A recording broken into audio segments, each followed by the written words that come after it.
Hi traders, we are just literally about 3 minutes off the Dow close, and you can see we've just managed to run into this monthly R1 and this pivot area. This is the Fed Day breakdown. As it happens, tomorrow, if we look at the data, tomorrow we have the Fed Day minutes. So this is the last Fed Day breakdown. And tomorrow we have the Fed minutes, so they've taken it right back. There's no coincidence they've taken it right back to where that drop was. So 2 days of hard selling. That's taken something like two and a half weeks. 2 days of hard selling and 2.5 weeks to get back up to that high. So incredibly slow move to the upside. And you can see this is a major area of congestion now. So if we just tip up a little higher and then sell at this 385, I will be looking to short. But in the meantime, I have to respect the fact that these are blue bars and this is a bull market still, and there's no sell signal. That's a very steady, even close higher, so I have to respect that. And so I will just look intraday for the short. And the rest of the markets, let's have a look. US dollar yen did nothing. Very shallow start. We've not broken below yesterday's bar. So there's the Sunday open. Monday closed underneath the Sunday open, and Tuesday it's just hanging on to this support. So I would say that's a stopping bar, and I think if we can break 101.54, I think we can go back to these highs. Pound yen, I didn't trade the Euro session, which is a great shame because it was a fantastic move. But we finished, it's a lower close. So we're under the trend line, under the 50 EMA, it's lower close from yesterday, so it is weak. But 150 has not been breached. So very sideways at best. Pound US dollar, that's engulfed yesterday's bar narrowly, so I would still expect some movement to the short side. If we get a pullback to Sunday's open even at 148.90, I would expect that to close lower. Pound Aussie dollar. Right, so we're coming into the 50 EMA and we're left sitting there.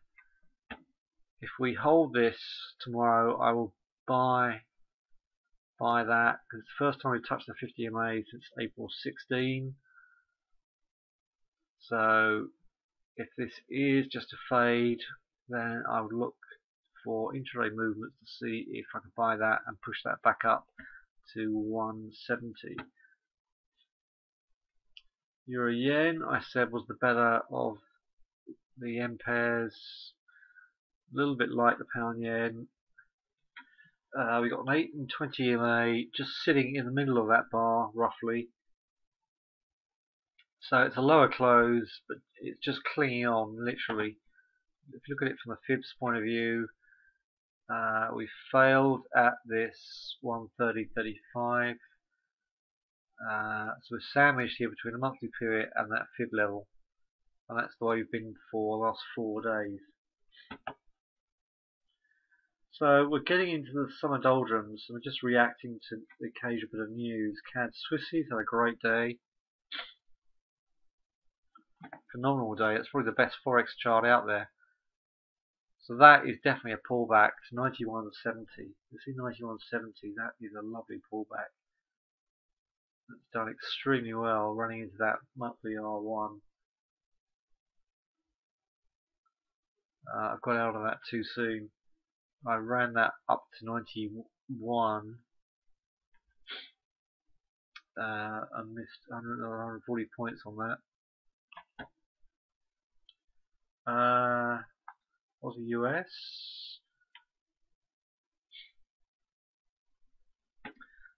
Couple of good days.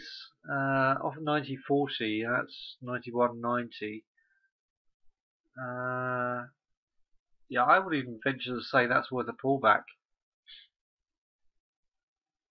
We have run into a lot of resistance, so I would stick to the. I would buy a pullback in the CAD Swissie and just leave the Aussie US alone. Aussie CAD.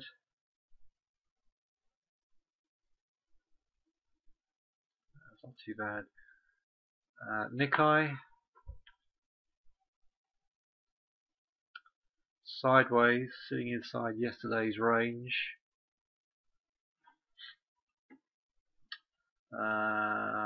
Oil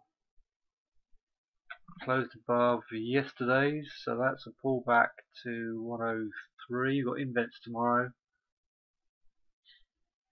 Took 6 hours to do 100 and something points today, so very slow, very, very slow.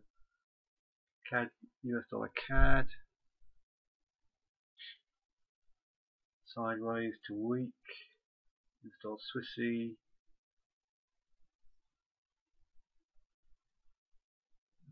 Swissie is very weak. I think the CAD Swissie is the better one. Yeah, that 92, or if you can get it, 91.70 is the best chart out there, I think. Okay, quick look at some bellwethers.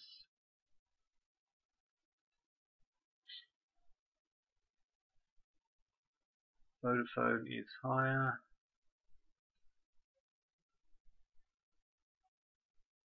Tesco's just about holding. Rolls-Royce just above the 1200.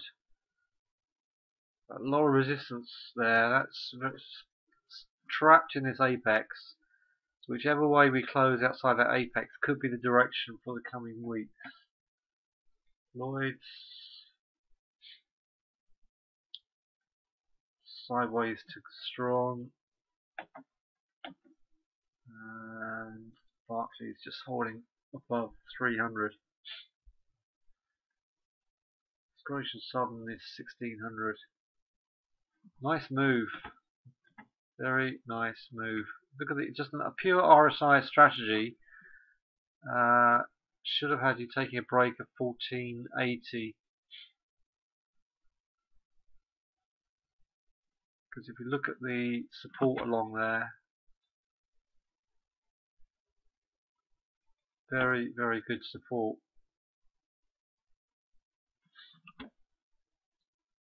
And some US stocks. Targa. Nice close. Nice bull flag. Keep 2 days of higher closes. RIM is in trouble. I could drop out of that level. Look at Apple. Apple's had a good day. That is a buy. Engulfed yesterday's bar. That's a buy at 41.85 if you see that. Google. Ooh, struggling on the monthly R1. Facebook. Messy stock, but it has recovered well from 24 over the last few days to finish at 25, just on the 50. Okay, let's leave it there and see you in the next update.